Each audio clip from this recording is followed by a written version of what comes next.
किसी का वीडियो करते डालते थे बाकी कहना ए पहले पहले लैला कवना लाते कटना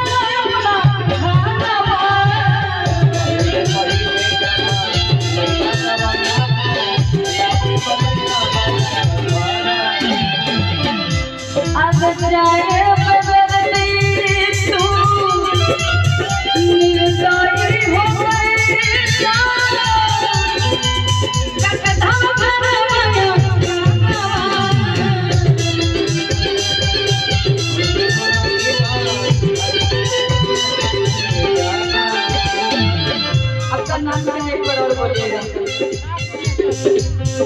प्रेमना प्रेमना के लिए लाइन देना चाहिए। बहुत प्यारे है, बहुत खूबसूरत है और बाकी आप बहुत अच्छा गाते हैं। सब लोग अच्छा गाते हैं, खास करके आप लगाए हैं काला बहुत अच्छा लगता है।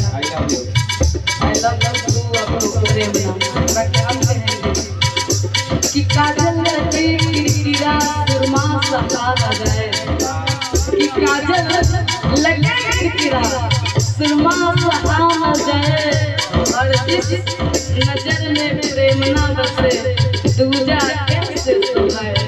बाकी में हम लड़का रहते तो आपसे ही प्रेम करते हैं और आप ही पर सीरियस रहते हैं। ये नहीं कि इधर मुँह मारो उधर मुँह मारो, एकदम नहीं। एक के लिए बनेंगे तो एक ही के लिए रहेंगे। बाकी औरत कह रही है पहले पहले लैला कवना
जब सुत जमी हम पला कर लगे हम रोला मन मन कर रहती सा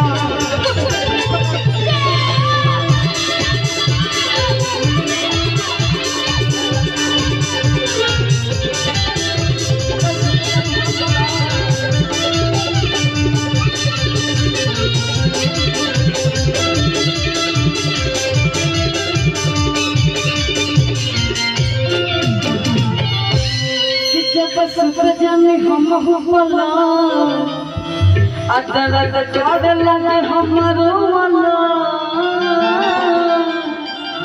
कि बड़ा मन कर रहती सा अब बस जिया पे करती। अच्छा लगा तो बताइए।